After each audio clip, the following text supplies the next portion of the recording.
दोस्तों, आज मेरे स्टूडियो में बातचीत के मंच पर उपस्थित हैं वरिष्ठ साहित्यकार, आलोचक, आलोचना की दुनिया में एक जाना माना नाम है डॉक्टर रोहिणी अग्रवाल।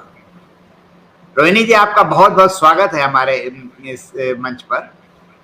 शुक्रिया और नमस्कार आपको भी और सभी बंधुवर्ग को। तो अभी दोस्तों मैं जरा रोहिणी जी का एक शॉर्ट परिचय मैं आप लोगों को दे रहा हूं ताकि आप लोगों को थोड़ा पता रहे कि मैं किससे बातचीत कर रहा हूं। इनका जन्म जो हुआ है वो 1959 में 9 दिसंबर को हुआ है। इन्होंने एमए हिंदी से किया है, इन्होंने एमए इंग्लिश से किया है और बैचलर इन जर्नलिज्म में किया है इन्होंने। अभी इस पर बातचीत भी हम करेंगे। बैचलर इन जर्नलिज्म में गोल्ड मेडल इन्होंने प्राप्त किया है। फिर इन्होंने पीएचडी हिंदी से की और उसके बाद से ये आजकल जो है रिटायर्ड डीन एवं प्रोफेसर हिंदी विभाग, महर्षि दयानंद विश्वविद्यालय रोहतक, और एक लंबा समय इनका रहा है वहां पर मतलब अध्यापन का। और इन्होंने कई शोधार्थियों को शोध कराया है, उनके जो है उनको पीएचडी डिग्री दिलवाई है और काफी उन्होंने मदद की है इनकी। जैसे मैंने बोला कि आलोचना के क्षेत्र में ये एक जाना माना नाम है। इनकी आलोचनात्मक पुस्तकें जो हैं वो हिंदी उपन्यास में कामकाजी महिला, एक नजर कृष्णा सोबती पर, इतिवृत्त की संरचना और संरूप, समकालीन कथा साहित्य, सरहदें और सरोकार, स्त्री लेखन, स्वप्न और संकल्प, साहित्य की जमीन और स्त्री मन के उच्छ्वास, हिंदी कहानी, वक्त की शिनाख्त और सृजन का राग, हिंदी उपन्यास का स्त्री पाठ, साहित्य का स्त्री स्वर। इस पर हम लोग बातचीत भी आज करेंगे। स्त्री विमर्श पर बहुत इनसे मतलब एक तरह से इनसे जानना चाहेंगे कि साहित्य की दुनिया में स्त्रियों की क्या स्थिति है। कथालोचना के प्रतिमान, साहित्य का स्त्री स्वर मैंने बता दिया। कथालोचना के प्रतिमान, इनके 2 कहानी संग्रह आ चुके हैं। ये कहानियां भी लिखती रही हैं। 2 कहानी संग्रह आ चुके हैं, घने बरगद तले, और दूसरा है आओ माँ हम परी हो जाएं। इन्होंने संपादित पुस्तकें इनकी हैं। मुक्तिबोध की प्रतिनिधि कहानियां राजकमल प्रकाशन से प्रकाशित हुआ है। उषा प्रियमदा की प्रतिनिधि कहानियां राजकमल प्रकाशन से ये भी प्रकाशित हुआ है। और मैं यहाँ पर सबको याद दिला दूं कि जयपुर जो का एक सम्मेलन जो हुआ था, जो जयपुर लिटरेरी फेस्ट के पैरेलल एक सम्मेलन हुआ था, उसमें मैंने उषा प्रेमदा जी का इंटरव्यू भी लिया था, साक्षात्कार उनका। इनको सम्मान प्राप्त हुआ है, सम्मान एवं पुरस्कार हरियाणा साहित्य द्वारा अकादमी आलोचना पर 3 बार, श्रेष्ठ महिला रचनाकार सम्मान हरियाणा साहित्य अकादमी से, स्पंदन आलोचना सम्मान, बनमाली कथा सम्मान, रेवांत मुक्तिबोध सम्मान, डॉक्टर शिव कुमार मिश्र स्मृति सम्मान, डॉक्टर रामविलास शर्मा स्मृति सम्मान, नारी शक्ति सम्मान, स्त्री, जैसे मैं पहले भी बोल चुका हूं कि स्त्री विमर्शकार जो हैं, कथा आलोचक हैं ये, और कहानीकार के रूप में विशिष्ट इनकी पहचान है साहित्य की दुनिया में। और जैसे अभी बातचीत हमारी हो रही थी तो ये कविताएं आजकल लिख रही हैं, तो कविता में भी इनकी काफी अच्छी खासी दखल है। तो ये तो रोहिणी जी का जो परिचय हो गया वो मैंने आप लोगों को दे दिया। अब हम रोहिणी जी से बातचीत करेंगे। देखिए, एक पहली बात तो मैं ये करना चाहता हूँ कि आपने जर्नलिज्म में मतलब बीए किया, ग्रेजुएशन, और उसमें गोल्ड मेडल भी पाया, तो उसमें भी आपने जर्नलिज्म में भी कुछ किया है? मैंने पत्रकारिता को व्यवसाय नहीं बनाया है, कभी भी कोशिश ही नहीं की। और पहले आप देखिए, मेरा जो जितनी भी शैक्षणिक यात्रा थी बड़ी उबड़ खाबड़ और अराजक ढंग से रही है। मैंने बीए ऑनर्स इंग्लिश में किया, फिर हिंदी एमए किया क्योंकि ख्वाब था कि मुझे लेखिका बनना है। फिर मुझे वो माहौल अच्छा नहीं लगा, मैंने जर्नलिज्म किया। जर्नलिज्म के लिए जब दैनिक ट्रिब्यून में चंडीगढ़ में मैं ट्रेनिंग के लिए गई, तो मुझे लगा वहां बहुत कुछ उथला पुथला होता है, और जबकि मुझे बहुत गहराई में और दार्शनिक गहराइयों में जाना अच्छा लगता था, क्योंकि उस समय भी टी.एस. एलियट के वेस्टलैंड और कॉलरिज की द एंशिएंट मैरिनर मेरी पसंदीदा कविताएं थी, और ये बहुत गहराई से अपने समय का अवलोकन और विश्लेषण करने वाली रचनाएं थी। तो यहाँ से भी मोह भंग हुआ। फिर मैंने अंग्रेजी में एमए किया। तो लेकिन जर्नलिज्म में, क्योंकि वो सतह पर चलता है, जर्नलिज्म में जो अप्रोच है आपकी, आप किसी भी समस्या को पेनिट्रेट नहीं कर रहे हैं, आप सिर्फ सतह पर रहकर उसकी व्यापकता के बारे में, उसके सरोकारों के बारे में आप लोगों का ध्यान आकृष्ट करने की कोशिश करते हैं। उसका उत्खनन करते हुए अगर शास्त्रों तक जाकर आप अपनी एक रिपोर्ट देंगे, तो अखबार ऐसी पत्रिका, अखबार एक ऐसा माध्यम नहीं है कि आपकी बात को धैर्यपूर्वक गहराई से कोई सुने। तो मेरी उस समय की सोच थी, जब मैं अभी समझ नहीं पा रही थी कि मुझे प्रोफेशन के रूप में कहाँ जाना है, तो अंततः मेरा भाग्य मुझे ट्रांसलेशन के माध्यम से, जिसका मैंने जिक्र अपने यहाँ नहीं किया, कि हिंदी विभाग में ट्रांसलेशन की एक पोस्ट आई थी, लेक्चरर इन ट्रांसलेशन, जिसके लिए निश्चित रूप से हिंदी एमए और हिंदी और अंग्रेजी एमए की क्वालिफिकेशन मांगी गई थी। और ये बहुत रेयर कॉम्बिनेशन होता है, ये आप जानते ही हैं कि ये कहा जाता है कि इंग्लिश एमए वाले इतने अहंकारी होते हैं कि वो हिंदी की तरफ नजर नहीं डालते, और हिंदी में जो आता है वो अंग्रेजी से थोड़ा सा भयभीत होता है।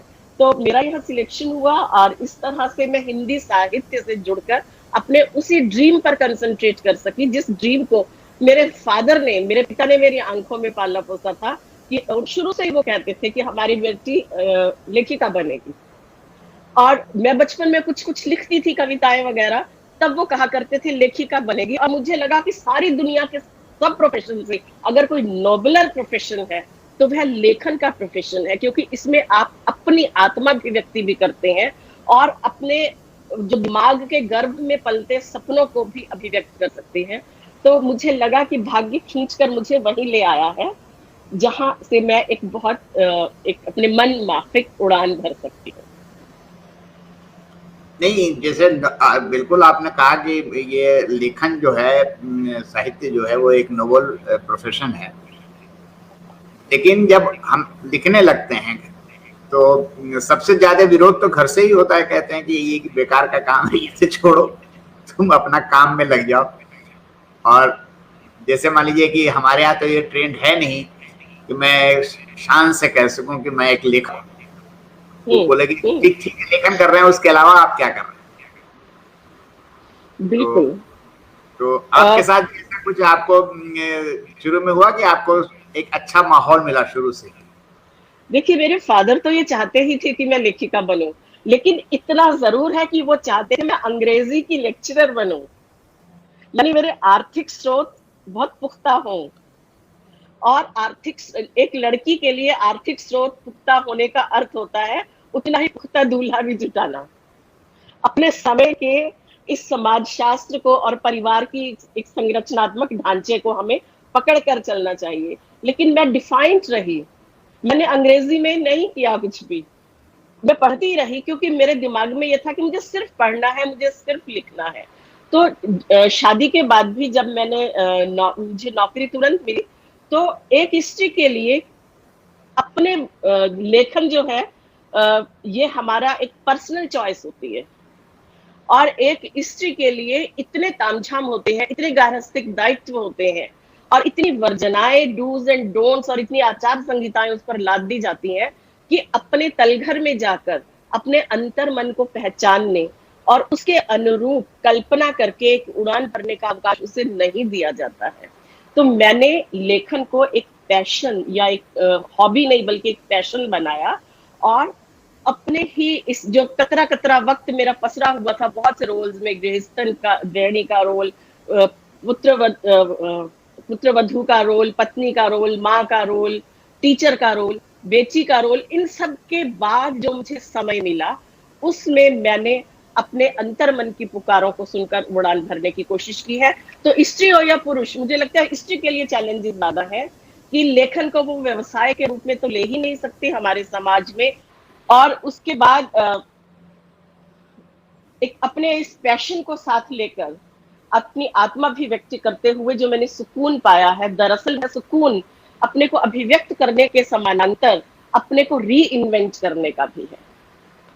अपनी मनुष्यता को, अपने स्त्रीत्व को पहचानना, स्त्रीत्व के भीतर छिपे मनुष्य को पहचानना और मनुष्य की पहचान करके समाज शास्त्र, समाज की व्यवस्था, परिवार के ढांचे को समझना, सारी व्यवस्थाओं को समझने का उत्तरोत्तर जो विवेक मुझे टीचिंग के प्रोफेशन ने, साहित्य की दुनिया के अध्ययन ने और लेखन ने दिया है, उसमें मेरे परिवार का सहयोग मुझे निरंतर और अबाध मिलता रहा है। इसके लिए पहले मैं अपने पिता और बाद में अपने पति के लिए हैट्स ऑफ, उनको सलाम करना चाहूंगी कि वो कभी मेरे रास्ते में नहीं आए। उन्होंने रास्ते में कांटे नहीं बोए, बल्कि मुझे उन्होंने अपनी उड़ान भरने के लिए, जो खाली समय था उसमें उड़ान भरने के लिए मुझे उन्होंने सहयोग किया। तो ये बहुत इस मामले में मैं अपने आप को बहुत खुशकिस्मत समझती हूँ। जैसे आपने बताया कि जो आपकी पोस्ट थी वहां जहां आपने ज्वाइन किया था, हाँ जी, यूनिवर्सिटी, एमडी यूनिवर्सिटी में। हाँ जी, हाँ हाँ, तो वहां पर वो ट्रांसलेशन का काम था, तो फिर ट्रांसलेशन आपने वहां पर कुछ किए? नहीं, वो टीचिंग था, वो डिप्लोमा इन ट्रांसलेशन था, उसमें हमें ट्रांसलेशन करना नहीं है। एज ट्रांसलेटर मेरी नियुक्ति नहीं हुई, मैं एज आज जिसे हम असिस्टेंट प्रोफेसर कहते हैं, लेक्चरर, उस टाइम ये डेजिग्नेशन हुआ करता था, तो मैं एज लेक्चरर वहां थी, तो मुझे टीचिंग करनी थी। तो मेरा उधर उसमें कोई रुझान नहीं हुआ, क्योंकि उसमें उड़ान भरने के लिए स्वतंत्रता थी ही नहीं ना, और मैं बंद कर काम नहीं कर सकती। ये मेरी शुरू से मेरी मनोवृत्ति या मेरी प्रकृति रही है कि जहां मुझे कोई बांधने की, एक अनुशासनबद्ध करने की कोशिश करता है, वहां मैं रिवोल्ट करती हूँ। मुझे अपने हिसाब से चलना है। मुझे लगता है कि मुझे स्टाइफल कर दिया गया, मेरा गला घोट दिया गया है, पानी को आप नहीं जकड़ सकते हैं। तो मेरी गति, मेरा बहाव, मेरी दिशा, मेरी तरंगे, वो सिर्फ मैं निर्धारित करूंगी।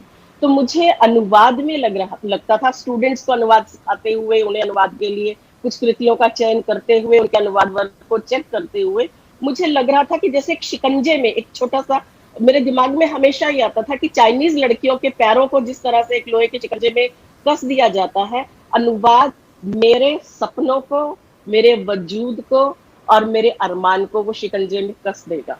तो इसीलिए मैं अनुवाद के खांचे में अपने आप को फिट नहीं कर पाई। मुझे एक सेकंड का अवकाश लेना होगा, क्योंकि मेरा एयरपोर्ट गिर गया है, मुझे उसको। आवाज तो आ रही है, आप रहने दीजिए। अच्छा, चलिए, ठीक। मेरी आवाज आ रही है ना आपको? हाँ जी, मुझे बिल्कुल आ रही है। वो मोबाइल से सही हो रहा है, आप रहने दीजिए, वो बेकार में आपको दूसरा लगाया हुआ है। मैं ये कह रहा था कि जैसे आपने खुद बताया कि जैसे आर्थिक स्वतंत्रता के लिए, आर्थिक उपार्जन के लिए आप नौकरी तो आपने किया और अच्छी तरीके से किया। ये कविताएं वगैरह कब से लिख रही हैं? मतलब शुरू से लिखना शुरू कर दिया था या बाद में आपने? सबके सृजन यात्रा का पहला पड़ाव शायद मोर और लेस कविता ही होता है। तो मैंने कविता बहुत पहले स्कूल दिनों में, कॉलेज के दिनों में लिखती थी, और बाद में जब मैं कहानियां मैंने लिखना शुरू किया, तब भी कविताएं आती रहती थी। कविताएं बह जाती हैं, अंदर से बहती हैं, तो उन्हें मैं कागज पर उतारती रही। लेकिन मैं कविता लिख सकती हूँ या कविता मेरी प्राथमिकता में है, ये बात मेरे दिमाग में कभी भी नहीं आई। फिर जब मैं आलोचना की दुनिया में दाखिल हुई, तो कहानियां छूटती गई, लेकिन जो भीतर कविता और सृजनात्मक अकुलाहटें थी, वो मेरी आलोचना की भाषा के रूप को रचती रही। और मैं हर बार जो भी मेरी आलोचना की सराहना करते रहे हैं, हर एक ने शब्दों के हेरफेर में एक ही बात कही कि आपकी भाषा आलोचना की भाषा नहीं है, आपकी भाषा कविता की भाषा है, क्या आप कविताएं रचती हैं? तो वो जो कविता मेरे भीतर, जिसे मैंने रोक दिया था, तो पानी और अग्नि, इन दोनों की दिशा और गति और स्वरूप को कोई भी रोक नहीं सकता, वो किसी ना किसी रूप में अपने आप को मैनिफेस्ट करके अभिव्यक्त करते हैं। तो उस रूप में मैं वो भाषा के माध्यम से और आलोचना में सृजनात्मकता के माध्यम से वो कविता की बातें आती रहे। आलोचना की तरफ आप कैसे और क्यों बढ़ गई? आलोचना की तरफ इत्तेफाकन बढ़ी। पहले तो मैं आपको ये बताऊं कि मैं जिस एरिया से बिलोंग करती हूँ वो बहुत ही बंजर एरिया है साहित्यिक दृष्टि से। हम गोल्ड मेडल खूब लाते हैं, अभी भी हम ओलंपिक में लेकर आए हैं। खेल का क्षेत्र और सेना, इनमें हरियाणा की कोई सानी नहीं है, लेकिन हरियाणा में कहा जाता है कि साहित्यिक संस्कृति नहीं है, कृषि संस्कृति है। तो यहाँ दिल्ली से बहुत नजदीक होते हुए भी रोहतक में ना पत्रिकाएं आती थी, ना साहित्यिक संवाद की कोई परंपरा थी। तो मैं जो पुस्तकालय में जो किताबें थी, मैं सिर्फ उनसे वाकिफ थी, पत्रिकाएं से मैं वाकिफ बिल्कुल नहीं थी। ये बात मैं एक शर्म के साथ और एक गहरी हताशा के साथ स्वीकार करती हूँ कि 90 के दशक में मेरा साहित्यिक पत्रिकाओं से परिचय हुआ था, और तब मैं उनके साथ जुड़ी तो मुझे पता चला साहित्य में वो नए ट्रेंड्स कौन से आए हैं, क्योंकि रचनाओं के माध्यम से मुझे वो ट्रेंड्स नहीं पता चल रहे थे। तो धीरे धीरे नई रचनाएं और साहित्यिक पत्रिकाएं पढ़ते हुए मुझे लगा कि ये जो आलोचनात्मक लेख लिखे जा रहे हैं, ऐसे लेख तो मैं भी लिख सकती हूँ। क्योंकि अपने पढ़ाई के दिनों में चाहे मोहन राकेश हो, चाहे रेणु की कहानियां हो, या कोई भी हो, मैं अपनी दृष्टि से अपने ढंग से नोट्स तैयार किया करती थी, और वो जो मेरे नोट्स थे, मेरे टीचर कहा करते थे कि ये अपने आप में एक स्वतंत्र लेख है। तो मुझे उसका कॉन्फिडेंस था, और फिर दूसरे मुझे लगा कि मैं यहाँ अपने आप को अभिव्यक्त कर सकती। तो इस तरह से इत्तेफाकन मेरा दखल हुआ, और ये साहित्यिक दुनिया का बड़प्पन है कि उसने मेरे प्रारंभिक प्रयासों को सराहना दिया, मेरा मेरी पीठ थपथपाई, हौसला अफजाई की, और धीरे धीरे मुझे लगा कि मैं अपने मुकाम पर कहानी और कविता के अलावा आलोचना के क्षेत्र में भी बढ़ सकती हूँ। जैसे आपने बताया कि आलोचना जो होती है, जिसे आपको लगा कि आलोचना में आप व्यक्त कर सकती हैं अपने आप को, और आलोचना भी एक स्वतंत्र लेखन है, या वो भी रचनात्मक लेखन है। लेकिन कविता और कहानी में भी तो आदमी, कवि या लेखक होता है, वो अपने आप को व्यक्त करता है। तो दोनों में फर्क क्या है? हाँ, बिल्कुल। मुझे ऐसे लगा कि कहानी में मैं चित्र बना रही हूँ, कहानी में एक मेरे भीतर एक संवेदनात्मक आवेग है। मैं उस आवेग को अभिव्यक्त करने के लिए एक परिवार की, एक समाज की कुछ पात्रों को रख रही हूँ, लेकिन उन पात्रों को रचते हुए मैं महज दृश्य दे रही हूँ। मैं उस गहराई तक नहीं पहुंच पा रही हूँ विचार के दृष्टि से, जिस गहराई तक मेरे जो पसंदीदा लेखक है, जैसे पसंदीदा लेखक तो निश्चित रूप से कालजयी लेखक ही हमारे पसंदीदा लेखक होते हैं। तो मुझे लगा कि मैं वहां तक नहीं जा रही हूँ। मेरे पास संवेदना है, मेरे पास इच्छा है, आकांक्षाएं हैं, मेरे पास पात्र है, लेकिन वो मैं बार बार उन्हीं चीजों को ही तो दोहरा रही हूँ। मैं कहीं सरफेस पर रह गई हूँ। भीतर जो गहराइयां हैं, जो विचार की वजह से आती हैं, और उस विचार को जब मैं कहानी में लेकर आती हूँ तो वो जटिल कहानी, संश्लिष्ट कहानी हो जाती है, वो बौद्धिक हो जाती है, और वो कहानी उतनी ही कठिन हो रही है जैसे हम मुक्तिबोध की कहानियों को या अज्ञे की या प्रसाद की कहानियों को हम रिजेक्ट करते हैं एक आम पाठक, क्योंकि ये कहानियां संश्लिष्ट कहानियां होने की वजह से क्लिष्टता का बोध दे रही है। तो मैंने देखा मेरी कहानियां कठिन होती जा रही हैं धीरे धीरे। और राजेंद्र जी ने तो कई बार कहा कि इतनी बौद्धिक कहानी लिख रही हो। उन्होंने बहुत छापी भी, लेकिन उन्होंने कहा कि उत्तरोत्तर बहुत सूक्ष्म, बहुत महीन, बहुत अमूर्त और बहुत बौद्धिक होती जा रही है। तो मुझे लगा कि हाँ, ये समस्या तो मेरे साथ आ रही है। तो उस समय जो मेरा विस्फोट, जो भावा विस्फोट था, जो जिसे मैं भावोच्छ्वास शब्द के माध्यम से अभिव्यक्त करती हूँ, वो कविताओं में निकला। क्योंकि कविता में विचार और संवेदना बहुत एक दूसरे में गुंथ कर अशरीरी हो जाते हैं, और आप सतह का उत्खनन करते हुए आप यथार्थ को पेनिट्रेट करते हैं, और उसके बाद आप एक ऊंचाई भर के, विचार की ऊंचाई भरकर आप कुछ क्रिएट कर सकते हैं, अपने सपने को, अपने विजन को। तो उस दृष्टि से मैंने कुछ कविताएं भी लिखी, लेकिन कविताएं मैं नहीं सहेज पाई। लेकिन मुझे लगता रहा कि वो चीज नहीं भी है तो मेरे आलोचना में वो चीजें शामिल होती गई। और कई बार तो लोगों ने मेरे वो जो आलोचनात्मक पंक्तियां थी उन्हें काटकर कविता के रूप में लिखकर मुझे भेजा कि ये आलोचना नहीं है, इसको आप काट कर ऐसे कर दीजिए तो ये अपने आप में एक इंडिपेंडेंट विचार कविता बन गई है। तो उससे मेरा साहस बढ़ा और अभिव्यक्ति मुझे लगा कि मैं कहानी में नहीं कर सकती, ये मैं स्वीकार करती हूँ। और मैं चित्र देकर, हालांकि आज का कथा साहित्य में भी वो पेनिट्रेशन जिसकी मैं अपेक्षा करती हूँ वो मुझे आज के कथा साहित्य में नहीं मिल रहा है। वो कहीं सतह पर फैल रहा है, वो गहराई में नहीं जा रहा है। तो वो चित्र मिल रहे हैं हमें, और चित्रों का कोलाज कहानी नहीं होती। एक कविता में एक चित्र हो सकता है, क्योंकि कविता भाव और संवेदना और विचार की नोक पर टिकी हुई एक अभिव्यक्ति, एक प्रबल सघन अभिव्यक्ति होती है। कहानी में आपको समय को भी रचना है और समय को बनाने वाले समाज शास्त्र का विश्लेषण भी करना है। और जब समाज शास्त्र का विश्लेषण करते हैं तो रविंद्रनाथ टैगोर तो पत्नी का पत्र और पात्र और पात्री जैसी अद्भुत कहानी दे सकते हैं, लेकिन हम उसको, उस शिल्प को, उस कला को साधना बहुत कठिन होता है, और मेरे वो बूते की बात नहीं रही। ये मैंने कहीं पढ़ा था कि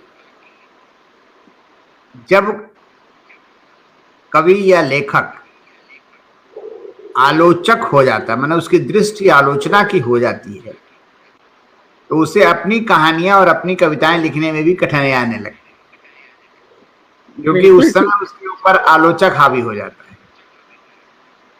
बिल्कुल ठीक, 100% सहमत हुई इस बात पर। बहुत क्रिटिकली उसे देखा जाता है। मेरी कुछ मित्र कहती है कि हमें पता नहीं चलता कहानी में क्या कमी है, और मुझे पता चल जाता है कि कहानी में क्या दरार है। अपनी कहानी, अपनी कविता को मैं जज कर पाती हूँ।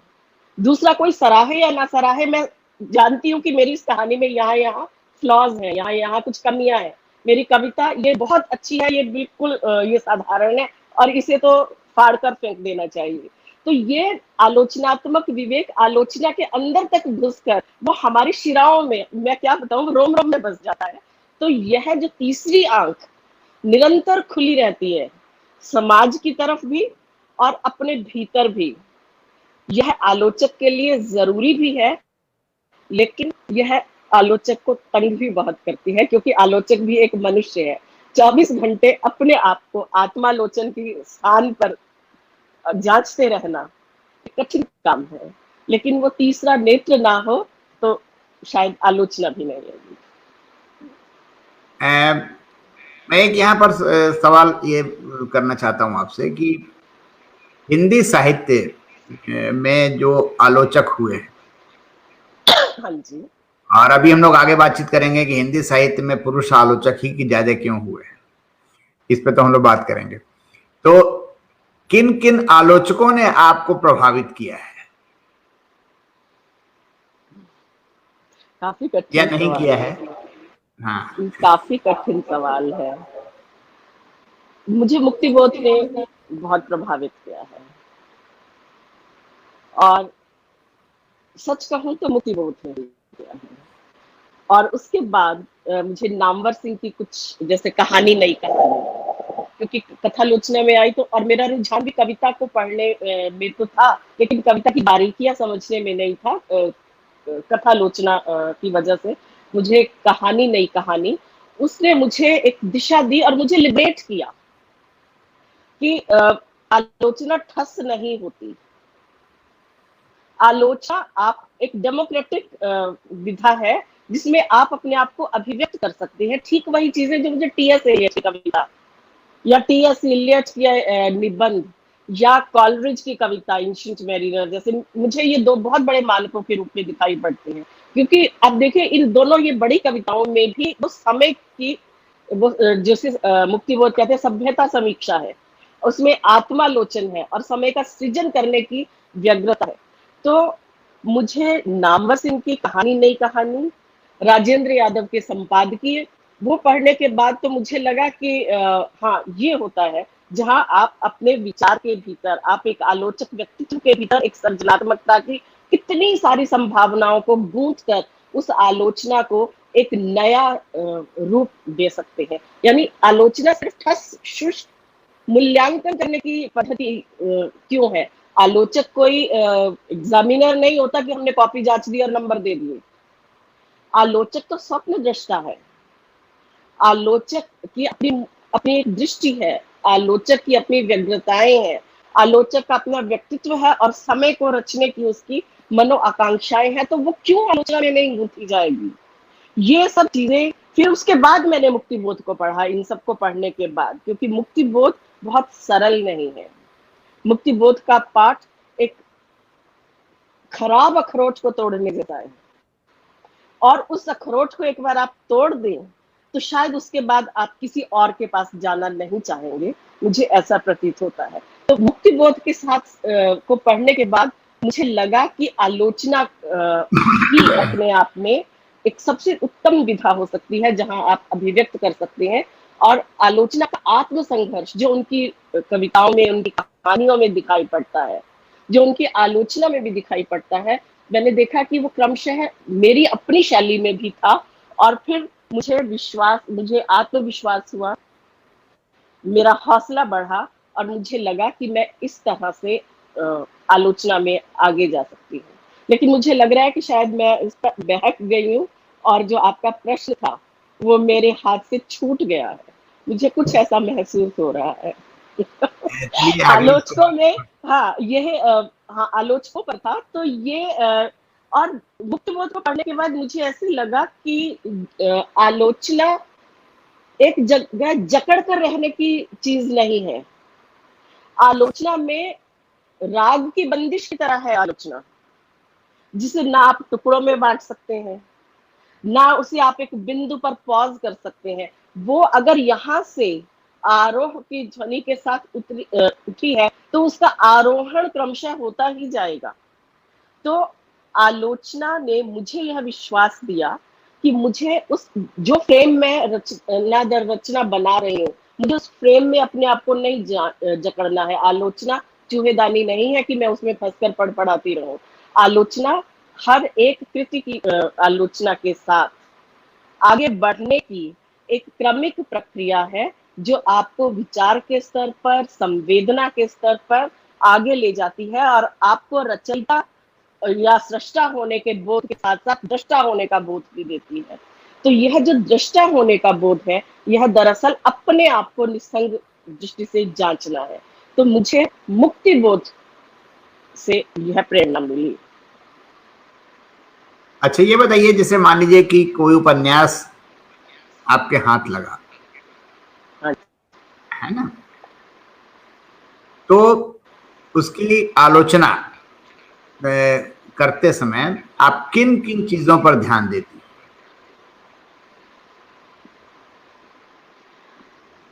उपन्यास को पढ़ते हुए मैं सिर्फ और सिर्फ एक पाठक होती हूँ। मैं 2 बार कोई भी रचना पढ़ती हूँ। आपका ये जो प्रश्न है, ये एक तरह से आलोचक की रचना प्रक्रिया से जुड़ा हुआ है। तो मैं एक पाठक की तरह ये सवाल पूछा मैंने कि कई बार ऐसा होता है कि आलोचक जो होता है वो अपने विचार, अगर मान लीजिए उसके विचार फ्लेक्सिबल नहीं है, रिजिड है मान लीजिए, तो वो रचना के साथ, उपन्यास के साथ या कहानी के साथ या कविता के साथ वो न्याय नहीं कर पाता है, जो कि आपने एक शब्द इस्तेमाल किया था कि वो डेमोक्रेटिक तरीके से। दूसरा ये है कि आलोचना का एक आयाम, मतलब रचना का एक आयाम ये भी होता है कि उसके पात्र कैसे हैं, उसमें जो यथार्थ लिखा गया है वो कैसा है और उसकी शैली कैसी, क्या वो कन्वे कर पा रही है बात को या नहीं कर पा रही, मतलब ये सारे आयाम हैं। तो आप उनमें से क्या क्या चीजों पर ध्यान देती हैं अधिक से अधिक? आपने पहले अभी जो कहा ना कि अगर वो लेखक, वो आलोचक रिजिड हुआ, तो अगर आलोचक रिजिड है तो वो आलोचक ही नहीं है ना। वो रिव्यूअर हो सकता है, एग्जामिनर हो सकता है, वो आलोचक नहीं है। साहित्य का जो ताकत है वो लोकतांत्रिक ताकत है, वो ग्रो करने की संभावनाओं को एक्सप्लोर करना है। अगर आप रिजिड हैं, यानी आप ग्रो करने से इनकार कर रहे हैं, यानी आप वहीं खड़े होकर उसी भंवर में या उसी वित्त में अपने आप को बांधकर आप संतुष्ट हैं, तो आप और कुछ भी हो सकते हैं। ना तो आप एक बेहतर नागरिक हो सकते हैं, और ना आप एक स्वप्न दृष्टा सर्जक कलाकार हो सकते हैं। तो इसीलिए मैं सबसे बड़ी डिस्क्वालिफिकेशन आलोचक की मानती हूँ, अगर वह रिजिड है। और जहां आलोचक रिजिड होता है, उस वो पता कैसे चलता है कि यह आलोचक रिजिड है? मेरे पास जो इसको जांचने का एक टूल है कि उसकी भाषा भी उतनी ही स्टिफ हो जाती है। वो भाषा अर्थों को क्वाइन ही नहीं करती, अर्थ बनाती ही नहीं है। अर्थ भाषा वो नहीं होती है जो समाज ने हमें दी है, जो शब्दकोश दे रहे हैं या जो परंपरा दे रही है। हर सर्जक कलाकार अपने आप को अभिव्यक्त जब करता है तो वह भाषा के पारंपरिक रूप को भी गढ़ता है। उसके अपने व्यक्तित्व की अनुगूंजें भी भाषा में होती हैं। यदि उसकी भाषा ठस है, मुझे भाषा उस अभिधात्मक अर्थ के अलावा उसमें कोई व्यंजना ही नहीं दे रही है, उसमें कोई चमक, उसमें कोई गहराई में उतरने की व्याकुलता ही नहीं दे रही है, तो इसका अर्थ यह हुआ कि उस तथाकथित आलोचक का अपने विषय के साथ संबंध भी तो रचनात्मक नहीं है। तो इसीलिए इसे तो मैं बहुत बड़ी डिस्क्वालिफिकेशन मानती हूँ। और आपने ये कहा कि मैं क्या देखती हूँ, तो मैं रचना को एक इंटेग्रल यूनिट की तरह मानती हूँ। मैं कोई भी रचना पढ़ूंगी तो उसमें मैं ये नहीं देखूंगी कि फला पात्र को या घटना को या सरोकारों को लेखक ने किस रूप में दिया है। सब चीजें मिलकर उस एक इमारत को कैसे बना रहे हैं, और उसमें रचनाकार जब मैं उसको एक इंटीग्रल यूनिट की तरह पढ़ूंगी, उसमें मुझे दर्कने और ये सब चीजें मैं नहीं देखूंगी कि मैं अलग अलग उसको टुकड़ों में काट कर देखूं। और मैं बहुत बार अपनी रचनाओं में लिख भी चुकी हूँ कि जो आलोचक है वो मॉर्चुरी का कोई डॉक्टर नहीं है कि वो चीर फाड़ करे। रचना पोस्टमार्टम। मॉर्ग, हाँ, वो नहीं करेगा। वो अगर ऐसा करता है तो ये हम मान लेते हैं कि साहित्य जीवंतता के साथ जीवंत ही नहीं है, जबकि साहित्य तो जीवन की धड़कन है। साहित्य तो भविष्य की धड़कन है। साहित्य वर्तमान का स्पंदन नहीं है, वो भविष्य को भी रच रहा है। तो अगर रचना को हम एक उसका लाश की तरह पोस्टमार्टम करेंगे, उसकी उंगलियां काट दी, हाथ काट दिया, उसकी आंखें निकाल दी, पेट की अंतड़ियां चीर ली, तो आप एक मुर्दे की चीर फाड़ कर रहे हैं, आप मनुष्य की तो नहीं कर रहे हैं। और मनुष्य को मनुष्य बनाने के लिए उसका बाहरी कलेवर नहीं होता, उसके भी अंग नहीं होते। मनुष्य को मनुष्य बनाता है उसका मस्तिष्क, जिसका एक हिस्सा बुद्धि है, एक हिस्सा उसकी संवेदनाएं हैं। और यह बुद्धि और संवेदना यह जेनेटिकल ही नहीं आती है, यह समाज देता है, यह परिवार देता है, यह परंपरा, यह संस्कार, यह उसके अपने ग्रो करने की यात्रा, उसकी अपनी अकुलाहटें, उसके अपने स्वप्न देते हैं। तो जब हम उसको टेबल पर लेकर पोस्टमार्टम करेंगे तो हम इतने बड़ी सारी चीजों को हम नजरअंदाज कर देंगे। तो वो रचना, इसीलिए वो आलोचना हम देखते हैं कि कई बार हमें कुछ कन्वे ही नहीं कर पाती है, और आलोचना कृति की परिक्रमा करती रह जाती है, जबकि आलोचना विवेच्य कृति का सैटेलाइट तो है नहीं। वह तो एक स्वायत्त कलात्मक कृति है। वह आलोचक जो है, मैं जब मैं फिर से भटक रही थी, मैं आपके उसी प्रश्न पर आ रही हूँ, मैं आलोचना के बारे में बताने लगी, लेकिन मुझे उस प्रश्न पर आना है कि जब मैं उसको एक इंटेग्रल यूनिट की तरह पढ़ती हूँ तो मुझे उसमें रचनाकार द्वारा रचित उस दुनिया का से भी साक्षात्कार होता है। जैसे मैं गोदान की ही बात करूं तो मुझे उसमें होरी, धनिया, रूपा, गोबर, झुनिया ये सब दिखते हैं। प्रेमचंद इनको ऐसे रच रहे हैं। मालती, गोविंदी, मीनाक्षी, ये 3 शिक्षित स्त्रियों का अलग अलग स्वरूप क्यों है, किस रूप में दिखाया जा रहा है, और इनके साथ जो पुरुष एसोसिएटेड है वो किस तरह से इनके व्यक्तित्व में कतर विरोध करके इनको अपने हिसाब से गढ़ दे रहे हैं। मैं ये सब उस रचना में देखती हूँ। साथ ही देखती हूँ मैं वह समय जिस समय में प्रेमचंद जी रहे हैं, उस समय ने रचनाकार को कैसा बनाया है। रचनाकार ने अगर एक खास दृष्टि से अपने व्यक्तित्व को गढ़ा है, तो उस समय में सिर्फ वही दृष्टि तो प्रचलित नहीं थी, और भी बहुत सी दृष्टियां थी। प्रेमचंद के समय में शिवरानी देवी भी थी, सुभद्रा कुमारी चौहान भी थी, उनसे पहले अज्ञात हिंदू महिला भी थी, ताराबाई शिंदे थी, रखमाबाई थी, रमाबाई थी, सावित्री बाई फुले थी। तो वो स्त्री को लेकर कितना कुछ रच रहे थे। सत्यशोधक समाज था, ज्योतिबा फुले अम्बेडकर थे, तो दलित समुदाय की भी को लेकर भी अलग ध्वनियों के साथ, अलग प्रस्थापना और निष्कर्षों के साथ बहुत बातें कही जा रही थी।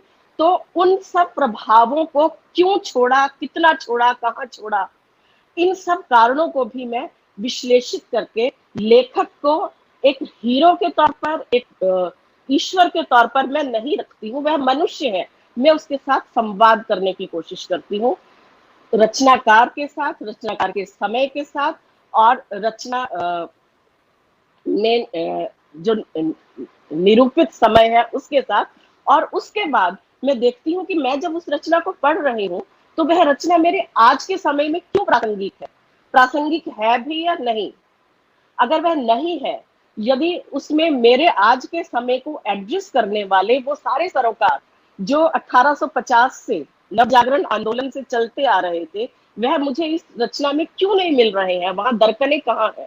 तो पात्रों की रचना की दर्कनों के माध्यम से मैं लेखक की दृष्टिकोण की दर्कनों को भी पकड़ने की कोशिश करती हूँ।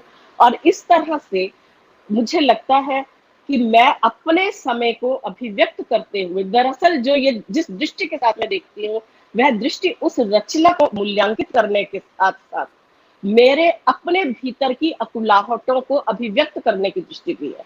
मैं लेखक के साथ बंध कर रचना का पहला पाठ तो करती हूँ, मैंने आपको बताया कि मैं 2 पाठ करती हूँ। एक पाठक की तरह, उस पाठ में मैं पूरी तरह से लेखक की उंगली पकड़ती हूँ, वो मुझे जहां लेकर जाता है, जैसे घुमाना चाहता है, मैं उसके साथ घूमती हूँ। लेकिन फिर मैं उसको कहती हूँ कि अब आप जाइए, आराम कीजिए, मुझे आपने दिखा दिया, बता दिया आपकी रचना क्या है, अब मैं इसके साथ संवाद करूंगी, क्योंकि मुझे इस रचना के माध्यम से उस समय के साथ संवाद करना है, अपने समय के साथ संवाद करना है, उसमें अपनी भीतरी अकुलाहटों को गूंथ कर मुझे भविष्य के लिए कोई संकेत ढूंढने हैं।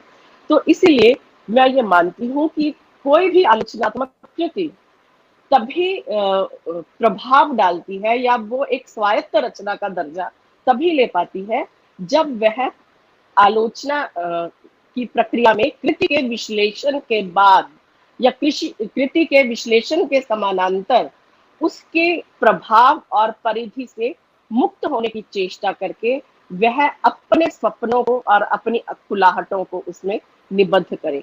आलोचना भी रचना है कहा तो जाता है, लेकिन आलोचना की रचनात्मकता, आलोचक के व्यक्तित्व, उसकी दृष्टि और उसके भविष्य को सृजित करने के सपनों के प्रतिफलन के साथ ही हमें दिखाई पड़ती है।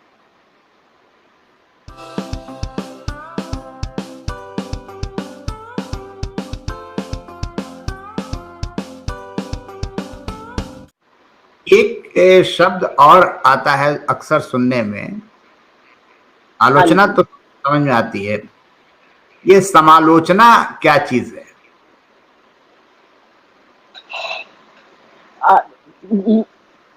आपके इस सवाल से मैं बोल्ड हो सकती हूँ, क्योंकि मैं नहीं जानती। ये हम लोग जब पढ़ते थे, जब पढ़ाते थे, और अब भी जब हम देखते हैं, तो इन्हें समान धर्मी शब्दों के रूप में हम इसका इस्तेमाल करते हैं। वैसे तो समालोचना का अर्थ होना चाहिए सम्यक आलोचना। तो यह एक मैं इस पर कोई बात नहीं कर सकती, लेकिन मैं यहाँ एक और शब्द के साथ बात करना चाहूंगी कि आजकल आलोचना और समीक्षा दोनों शब्दों को गूंथ दिया गया है, दोनों को एक दूसरे के पर्याय मान लिया गया है।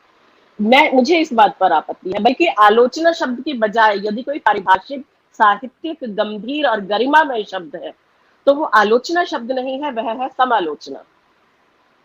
क्रिटिसिज्म का हमने अनुवाद, जो फौरी अनुवाद है, आशु अनुवाद, वो हमने आलोचना के तौर पर किया है, लेकिन पहले की पुरानी किताबों में क्रिटिसिज्म के इक्विवेलेंट शब्द के रूप में हमें समालोचना दिखाई पड़ता है। लेकिन आज हमने समालोचना से आलोचना का विघटन तय करने के बाद आज हम आलोचना के समानांतर उतनी ही गरिमा के साथ समीक्षा शब्द का प्रयोग भी करते हैं। लेकिन समीक्षा शब्द में दरअसल आलोचना या समालोचना की गुरुता और सृजनात्मकता होती ही नहीं है। आलोचना के पाठ की जो दूसरी विधि है कि आप रचनाकार की उंगली पकड़कर उसकी रचना की परिक्रमा करें और उसके बाद उसे बताएं कि रचना कैसी है, वह समीक्षा है। दरअसल वह रचना को सम्यक ढंग से ईक्षा, उसको देखने की एक युक्ति है। मैं ये मानती हूँ कि जैसे एक बिंब के माध्यम से आपको बताती हूँ, जैसे हम एयरपोर्ट पर जाते हैं तो जहाज एकदम टेक ऑफ नहीं करता कि हम वहां बैठे हैं और पायलट आया और एकदम जहाज को ऊपर ले गया। सबसे पहले वो जहाज को दौड़ाता है, फिर वह रनवे पर लेकर जाता है और रनवे पर जाने के बाद भी वो बहुत तेज गति से चलता है। और जब वो गति उसकी आ जाती है जिस पॉइंट पर, तो उसके बाद वो टेक ऑफ करता है। तो आलोचना की स्वायत्तता, जब तक वो टेक ऑफ करके वो पृथ्वी के गुरुत्वाकर्षण से मुक्त हो गया है, ऊपर चला गया है, उसके वायुमंडल को चीर कर उसे आकाश गति से यात्रा कर रहा है। अब उसकी गति के पैरामीटर्स वो नहीं है जो दूसरे वाहनों के हैं। तो जब वह रनवे पर दौड़ रहा है उस समय वह बस की तरह है और उसके बाद वो जहाज बनता है। तो आलोचना का जो इग्निशन ऑन होता है, जो उसका रनवे है, वो कृति की समीक्षा है, कृति का विश्लेषण है। कृति का विश्लेषण करके आप सिर्फ समीक्षक रह सकते हैं, आप रिव्यूअर हो सकते हैं। पुस्तक समीक्षा और आलोचना एक नहीं, आप रिव्यूअर नहीं है। उसके बाद उस रचना के माध्यम से आप सिर्फ आलोचना का काम सिर्फ रचना को देखना नहीं है, रचना के माध्यम से अपने समय की रचना करना भी है। तो आलोचक का रचयिता व्यक्तित्व तभी होगा जब वह कृति के गुरुत्वाकर्षण से मुक्त होकर वह एक ऊंची लंबी उड़ान भरेगा, जिसमें उसका अपना व्यक्तित्व, अपनी अकुलाहटें, वो रचनात्मक अकुलाहटें जो समाज के साथ संवाद करके लेखक के भीतर पैदा हुई है, वही अकुलाहटें आलोचक के भीतर भी पैदा हुई है। तो वह अभिव्यक्ति उस माध्यम से करता है और इसीलिए यह भाव प्रधान नहीं, ये बुद्धि प्रधान है। और निबंध की तरह, निबंध में भी न पात्र है, न घटनाएं हैं, न कहानी कवितान है, लेकिन उसमें निबंधकार किसी एक समस्या के माध्यम से, समाज का पर्यवेक्षण है, उसके माध्यम से वह अपनी एक उड़ान लेता है। तो आलोचना में जब उस रनवे पर दौड़ते हुए वह कृति के गुरुत्वाकर्षण से, कृति के दबाव से मुक्त होता है, तब वह दरअसल इस समाज के साथ, इस समाज से उसने जो लिया है, जिसे अपने भीतर आत्मसात करके, मंथन करके उसने उसे अपनी दृष्टि बनाया है और उस दृष्टि के साथ उसने जो रचना, सृजन की वो अकुलाहटों को अपने भीतर सहेजा है, उसकी अभिव्यक्ति वह करता है। जब तक यह तीसरा पक्ष नहीं आएगा आलोचना में, मैं उस आलोचना को आलोचना नहीं मानती। और उसके साथ आप देखिए कि ऐसी आलोचना में सिर्फ वस्तुपरकता नहीं रहती है, आलोचना में आत्मपरकता का तत्व आना भी मेरी दृष्टि में बहुत जरूरी है। क्योंकि जब तक आप एक रचनाकार के रूप में स्वयं आलोचना में उपस्थित नहीं है, तब तक आप सिर्फ और सिर्फ यांत्रिक परिक्रमा कर रहे हैं और आलोचना जड़ यांत्रिकता नहीं है। जी। अच्छा, एक सवाल, उसके बाद फिर हम आपसे बातचीत करेंगे कि आज के समय में रचा बहुत जा रहा है। हाँ जी। कविता हो, कहानी हो, उपन्यास हो, और अब तो उपन्यासों ने अपनी कंटेंट भी उपन्यासों ने बदल दिए हैं कि उसमें कुछ ऐतिहासिक तत्व, कुछ मतलब इतिहास परक फैक्चुअल चीजें भी डालने लगे हैं लोग, जिसको आजकल नई भाषा में कहा जाता है कि वो काफी रिसर्च करने के बाद, काफी शोध करने के बाद वो उपन्यास। शोध परक। तो इनमें क्या मतलब ये जो नई चीजें डेवलप हुई हैं, एक तो काफी लेखन हो रहा है, दूसरा ये जो यथार्थवादी बनाने के लिए हम रिसर्च कर रहे हैं या शोध कर रहे हैं और फिर उसमें डालते हैं, तो क्या ये रचना के साथ न्याय है या रचना को ये बोझिल बना देता है? आपने बहुत ठीक कहा, आजकल रचा बहुत जा रहा है। इसके साथ जो ध्वनियां अंतर्निहित हैं, जिन पर मैं थोड़ा सा उंगली लगा देती हूँ, रचा बहुत जा रहा है, पढ़ा नहीं, लिखा बहुत जा रहा है, पढ़ा नहीं जा रहा है। लिखा जी बहुत जा रहा है, रचा नहीं जा रहा है। लिखने और रचने में भी बहुत फर्क है। और आज लिखा जा रहा है, सोचा नहीं जा रहा है।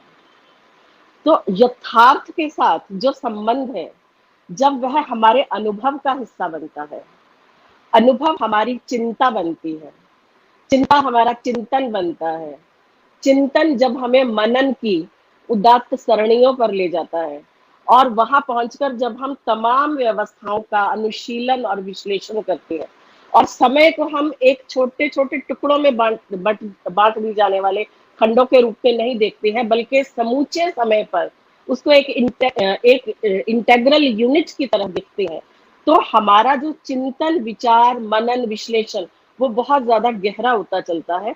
तब वह यथार्थ बहुत बृहद आयामों के साथ हमारे सामने उपस्थित होता है। तब हमें अखबारों से, सोशियोलॉजी की किताबों से, इतिहास की किताबों से रिसर्च करने की आवश्यकता नहीं पड़ती है।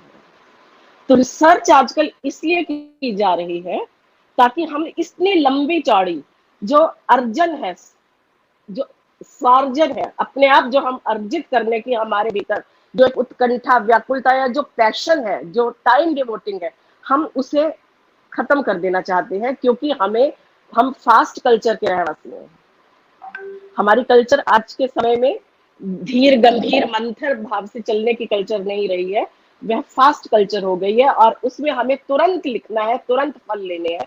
तो इसीलिए शोध किया जाता है, और शोध चूंकि वो हमारे अनुभव, मनन का हिस्सा नहीं है, इसलिए वह बहुत उबाऊ जान पड़ता है रचनाओं में। आपने बहुत ठीक बात कही है कि ऐसी रचनाएं हमारे भीतर ऊब पैदा करती हैं, झुंझलाहट पैदा करती हैं, कि अगर हमें ऐतिहासिक उपन्यास पढ़ना है जिसमें कि इतिहास के ब्यौरे चले आ रहे हैं, तो मैं क्यों नहीं किसी इतिहासज्ञ की रचना को पढूं जो कि ज्यादा ऑथेंटिक होगी, जो ज्यादा व्यापक होगी, जो मुझे उस युग के साथ और बहुत सी चीजों का ज्ञान देगी। यदि मैंने एक लेख भी लिखा है, मैं नाम ले लेती हूँ, मैं इस बात का कोई केयर नहीं करती कि कोई बुरा मानता है या नहीं, क्योंकि मैं खुद लोकतंत्र में विश्वास करती हूँ। मैंने एक लेख लिखा था, हिंदी पारिस्थितिकी संकट और हिंदी उपन्यास। उसमें महुआ माजी का एक उपन्यास आया था, हालांकि उनका पहला उपन्यास मैं बोरीशा इल्ला, वो मुझे बहुत पसंद आया था, वो एक कवित्वपूर्ण उपन्यास था। लेकिन उनका दूसरा था उपन्यास मरंग गोड़ा नीलकंठ हुआ। इसमें यूरेनियम के जो विकिरण के प्रभाव, दुष्प्रभाव, वो किस तरह से एक प्रदेश, एक क्षेत्र विशेष को वह बीमारियां दे रहे हैं, वहां का पर्यावरण को दूषित कर रहे हैं, उसके पीछे राजनीति क्या है, और वो सारा जो रेडिएशन के बारे में था। तो मुझे उस उपन्यास को पढ़ने पर लगा कि मैं उपन्यास में चरित्रों के माध्यम से मैं धड़कनों को सुनना चाहती हूँ, मैं ब्यौरे नहीं सुनना चाहती। अगर मुझे ब्यौरे पढ़ने होंगे तो पीछे जो लिस्ट दी गई है, मैं उनमें से किसी एक किताब को या कई किताबों को क्यों ना पढ़ लूं। तो आज यह एक प्रवृत्ति बहुत घर कर गई है लगभग हर रचनाकार में, जहां रचनात्मक स्खलन होते हैं, जहां सृजनात्मक ऊंचाइयां नहीं आ पाती हैं, जहां अनुभव को चिंतन बनाने की न्यूनताएं हैं, वहीं रचनाकार शोध को अपना एक बहुत बड़ा उपकरण बनाते हैं। और इसीलिए मैंने ये कहा, आज लिखा बहुत जा रहा है, रचा नहीं जा रहा है। रचने में सृजनात्मकता है, रचने में आपका अपना व्यक्तित्व उभर कर आता है। बहुत से एक ही थीम के उपन्यास आप पढ़ लीजिए, कहानियां पढ़ लीजिए, आपको लगेगा कि रेपिटेशन है, ये मैंने पहले पढ़ी तो थी उस फला लेखक की, ठीक वैसी तो अब दूसरे लेखक की आ गई है, अब तीसरे की आ जाएगी। उसी थीम पर आप कितना अलग ढंग से सोचकर अलग आयाम प्रस्तुत कर रहे हैं, क्योंकि सत्य का चेहरा एक नहीं होता, सत्य ना निरपेक्ष होता है, ना सत्य को आंख भर के देखा जा सकता है। सत्य के बहुत से चेहरे होते हैं। अगर आप शोध के माध्यम से लिखेंगे तो आप सत्य का भाई एक चेहरा देखेंगे। तो इसीलिए मुक्ति बोध की तरह चांद का मुंह टेढ़ा है और हमें अपना कोण बदलते रहना चाहिए। कोण बदलने के लिए आत्मपरकता बहुत जरूरी है, क्योंकि अनुभव के साथ जीने की कल्चर। मेरा भी यही मानना है कि कवि, लेखक, रचनाकार जो हैं वो रचनाएं करते हैं, और अगर शोध में वो लग जाएंगे तो बिल्कुल आपने ये बात सही कही, और मेरा भी यही मानना है। फिर हम एक शोध ग्रंथ लिखें, शोध लेख लिखें, अगर मान लीजिए पे हमें बहुत सारी इंफॉर्मेशन देनी, भाई पाठक जो है वो रेडिएशन के बारे में बहुत ज्यादा नहीं जानना चाहता। वो जानना चाहता है कि वो पात्रों का क्या, वो पात्र जो रचे गए हैं वो किन किन मुसीबतों में हैं और उनके सामने क्या क्या चीजें नजर आ रही हैं। जैसे अभी पिछले दिनों एक मैं बड़े कवि से बात कर रहा था, तो उनसे मैंने पूछा कि कोरोना पर कविताएं आपने लिखी हैं, तो उन्होंने कहा कि कोरोना पर कविता लिखने का क्या मतलब है, हम तो लिखेंगे तो मानवता पर जो संकट आया उसके ऊपर। ये तो बहुत बड़ा संकट है। नहीं, मानवता माने उसमें मनुष्य की क्या स्थिति। अच्छा, मनुष्य, मनुष्य की क्या स्थिति है कि वो अच्छे खासे मतलब उसकी हैसियत है, फिर भी उसे ऑक्सीजन नहीं मिल रहा है। अब इस पर लिखने का क्या मतलब कि कोरोना के कितने वेरिएंट हैं, अल्फा है, बीटा है, डेल्टा है, फलाना, इस पर ये तो अखबारों में भरा पड़ा है। तो साहित्य में मनुष्य जीवंत होना चाहिए, मनुष्य के साथ रचनाकार का संबंध जीवंत होना चाहिए। जी जी जी जी, यही बात इम्पोर्टेंट है। और उसमें कल्पना हो, थोड़ा रोचकता हो, ये सारी चीजें होंगी ना तभी तो पाठक उसको पढ़ेगा। जब मनुष्य आएगा तो उसके साथ उसका जीवन आएगा, उसके द्वंद्व आएंगे, उसका संघर्ष आएगा, और जब ये सब चीजें आती हैं तो उसमें गतिशीलता आ जाएगी, और गतिशीलता आते ही वो यांत्रिकता समाप्त हो जाएगी। उसके साथ लेखक के निजी संबंध आएंगे, क्योंकि जो पात्र है वो दरअसल लेखक अपने आप को ही तो विभाजित करके विभिन्न पात्रों के माध्यम से अपनी संवेदना को, अपने विचार को पात्रों के माध्यम से ही तो गूंथ रहा है। तो वह लेखक हमें वहां दिखाई पड़ना चाहिए, उसका अपना स्व, और अपने स्व के माध्यम से वो कैसे अपने आप को निसंग करता हुआ, अपने आप को नेपथ्य में ले जाता हुआ, अपने मैं को एक पूरे मानवता के मैं के साथ जोड़ रहा है। यह चीजें क्रमशः मैं से यात्रा शुरू करके वह पूरे समाज, पूरे मनुष्यता की यात्रा कैसे बन रही है, यह आरोहण की यात्रा साहित्य है। शोध के माध्यम से आप सिर्फ तथ्य दे सकते हैं और कृत्रिम चिंताओं का एक जखीरा खड़ा कर सकते हैं, वो साहित्य नहीं है। अच्छा, जो ये बताइए कि आलोचना की दुनिया में, रचना की दुनिया में तो बहुत सारी बातें हो चुकी हैं महिलाओं की स्थिति के बारे में, और आलोचना की दुनिया में आप भी आलोचक हैं और आपने भी इसे महसूस किया होगा बहुत करीब से। आलोचना की दुनिया में भी क्या आपको लगता है कि पुरुषवादी दृष्टिकोण हावी है? बिल्कुल हावी है। मैं इस बात को रेखांकित करके कहना चाहूंगी, और मेरा इन दिनों हंस में किश्तों में लेख आ रहा है, 2 किश्तें आ चुकी हैं, तीसरा चल रहा है। स्त्रीवादी आलोचना का श्वेत पत्र और मर्दवादी उपेक्षा का चक्रव्यूह और स्त्री लेखन। आलोचना के क्षेत्र में मर्दवादी उपेक्षा का चक्रव्यूह है। हर द्वार पर धनुर्धर खड़े हैं, और स्त्री आलोचक गार्गी से ज्यादा उसको अस्मिता ही नहीं मिली है। मैं ये बहुत होशो आवाज में और बहुत एक स्टेटमेंट देना चाहती हूँ कि स्त्री आलोचना की पुरोधा है गार्गी। हमारे पूरी भारतीय आलोचना की सबसे पहली, सबसे पुरजोर और अविस्मरणीय यदि कोई आलोचक है तो गार्गी है। और गार्गी का हश्र वह बीते युग की कहानी नहीं है, गार्गी आज भी जिंदा है। सबसे पहले तो पुरुषवादी मानसिकता, ये जो पितृसत्ता, और हम ये जानते हैं कि आज हम वर्णाश्रम धर्म की फिर से बातें करने लगे हैं, और हम चाहे मार्क्सिज्म के साथ जाए, कहीं भी जाए, वर्णाश्रम व्यवस्था, सामंतवाद, और वर्णाश्रम व्यवस्था में चूंकि छुआछूत जातिपाती है और साथ में पितृसत्ता, ये तो दो उसके कंस्ट्रक्शन है, ये वैदिक काल से लेकर अब तक यहाँ चली आ रही है।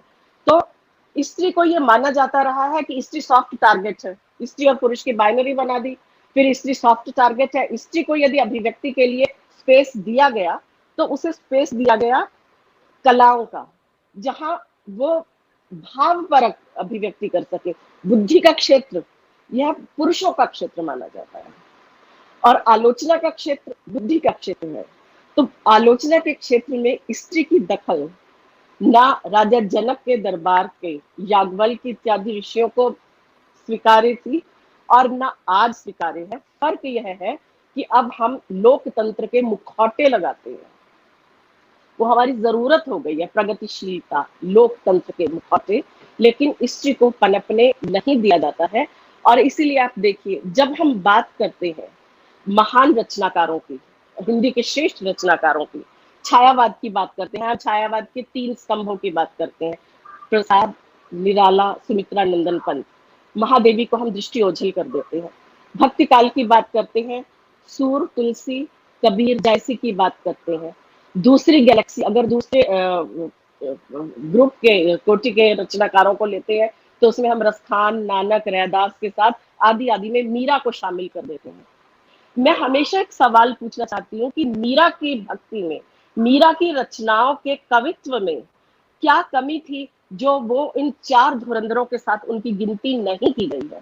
बल्कि अगर मीरा का स्त्री आलोचक से खौफ इसलिए खाया जाता है, या स्त्री आलोचक इसलिए पसंद नहीं है क्योंकि परंपरा ने जो स्त्री की अस्मिता का, स्त्री के लेखन का मर्दन करने के लिए जो कुचक्र रचे थे, स्त्री आलोचक उसको बेनकाब कर देती है, पर्दाफाश कर देती है।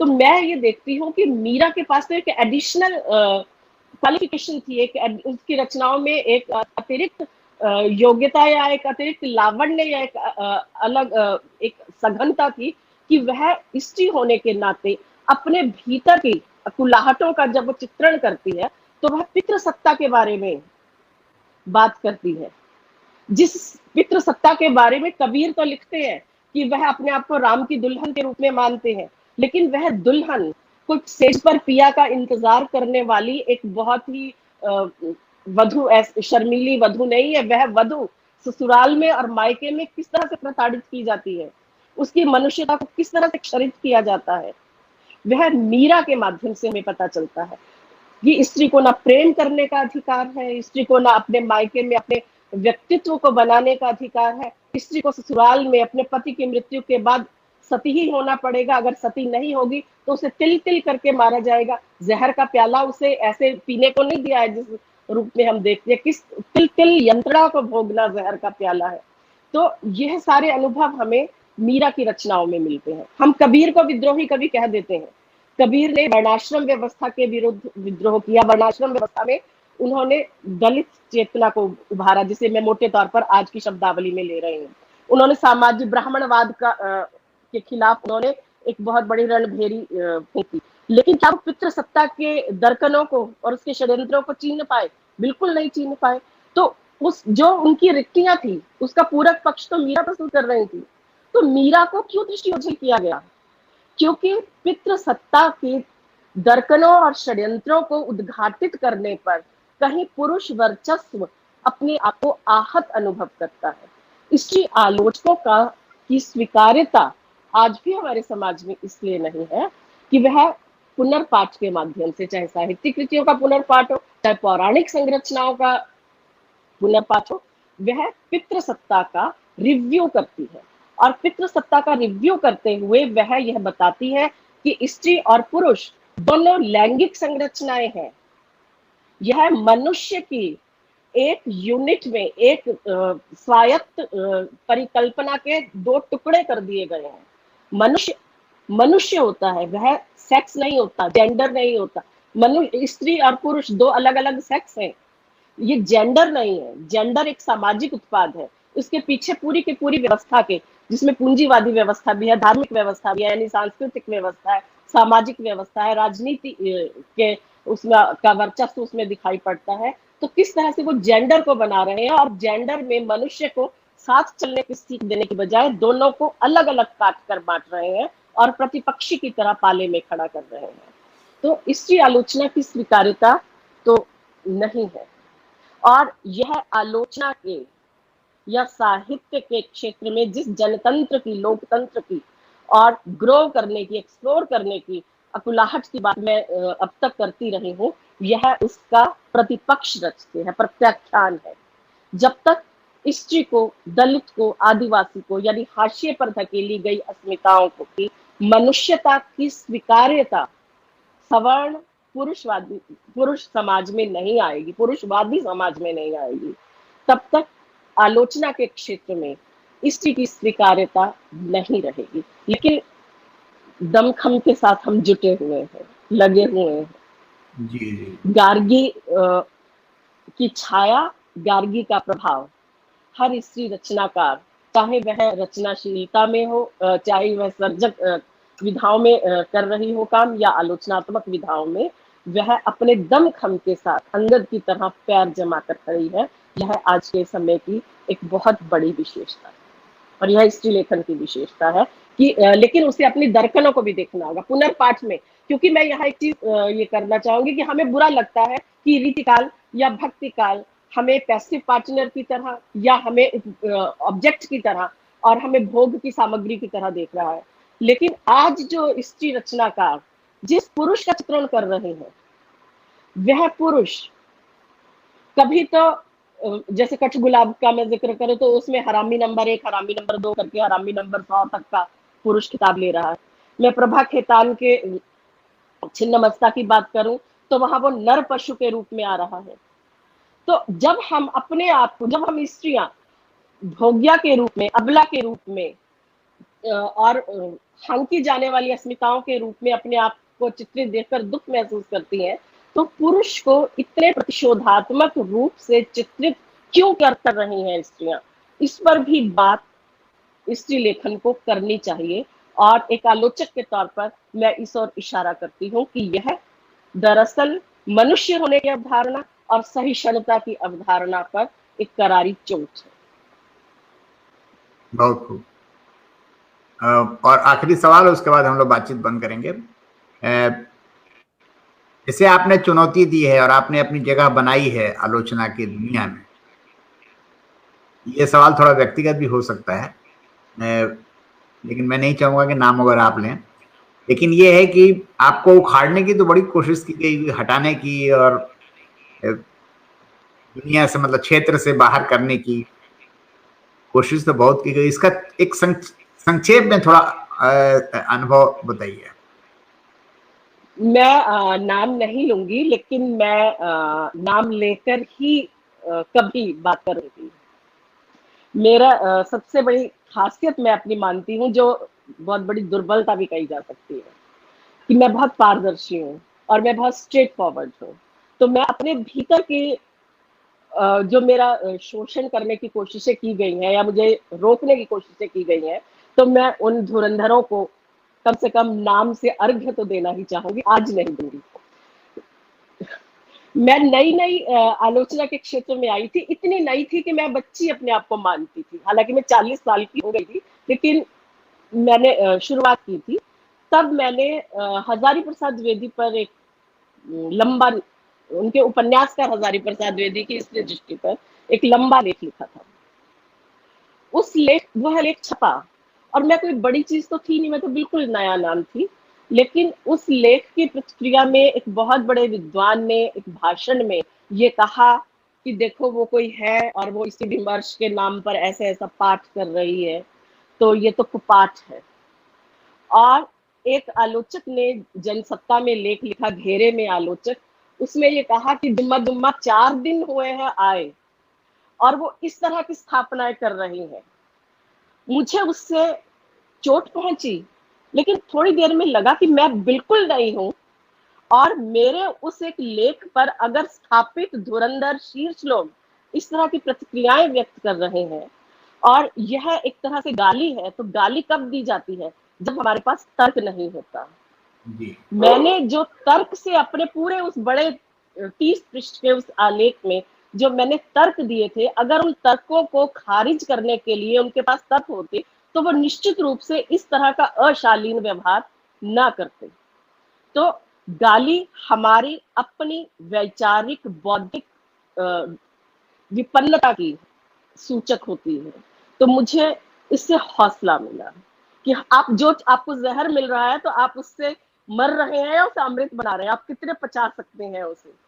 और एक और चीज जो मुझे बहुत बाद में मेरे सामने ही ये कहा गया, मुझे ये कहा गया कि मैं प्रेमचंद के संदर्भ में कहा गया कि जिस तरह से डॉक्टर धर्मवीर प्रेमचंद का सही आकलन नहीं कर पाए हैं दलितों के जरिए, और वो बहुत ही विभत्स और वो बिलो द बेल्ट बात करते हैं, उसी तरह से स्त्री चित्रण करते हुए रोहिणी अग्रवाल डॉक्टर धर्मवीर का स्त्री संस्करण है। कायदे से तो मुझे आतंकित हो जाना चाहिए था, मुझे रो पड़ना चाहिए था, मुझे अपने हथियार गिरा देना चाहिए थे, लेकिन ठीक है, आप बोलते रहिए। अब अपना एक पैरेलल रास्ता हम बना सकते हैं, क्योंकि मैं ये मानती हूँ कि आलोचना आत्माभिव्यक्ति है, मेरे सांस लेना है, मेरे लिए जिंदा रहने का एक बहुत बड़ा जरिया है। तो आत्माभिव्यक्ति आजकल मैं कविता के माध्यम से कर रही हूँ, तब मैं आलोचना के माध्यम से कर रही थी। तो मैं किसी के कहने पर सांस लेना नहीं रोक सकती। तो ये दो छोटे एग्जाम्पल्स मैंने आपको बताए कि उखाड़ने की कोशिशें की जाती हैं, चर्चा ना होना किसी भी कृति का, रचना आती है लुप्त होकर चली जाती है, उस पर कोई बात नहीं होती। और मैं जो एक कथालोचक के तौर पर मैंने बहुत से नव जागरण पर लिखा है, देशी विदेशी रचनाकारों पर लिखा है, और पुरुष रचनाकारों पर मेरा आधे से ज्यादा काम है, लेकिन उन सबको दृष्टि ओझल करके मेरे साथ एक ठप्पा लगा दिया गया, ये स्त्री आलोचक है। यानी मेरे क्षितिज को, मेरे हॉराइजन को टुकड़ों में बांटकर उसका एक बहुत छोटा हिस्सा मेरी पहचान के साथ चस्पा किया गया है। तो ये सब चल रहे हैं, षड्यंत्र है। तो ठीक है, आप उन षड्यंत्रों के साथ उलझेंगे या आप अपने रास्ता बनाते हुए आगे चलेंगे, ये चयन आपको करना है। और मैं अपना चयन सृजनात्मकता का और सकारात्मकता का करती रही। नहीं, बहुत अच्छी बात है। और इसीलिए मेरा ये सौभाग्य है कि मैंने आज आपको यहाँ पर आमंत्रित किया और आपसे बातचीत की। सवाल बहुत सारे और भी हैं, और फिर कभी हम लोग दोबारा बैठेंगे इस पर, क्योंकि समय भी ज्यादा हो गया है। हाँ हाँ, आज समय थोड़ा ज्यादा हो गया है। फिलहाल इसी के साथ हम इस बातचीत को यहाँ पर समाप्त करते हैं और आपको धन्यवाद देते हैं। बहुत बहुत धन्यवाद और नमस्कार। शुक्रिया, नमस्कार, और सब मित्रों को भी नमस्कार। जी नमस्कार।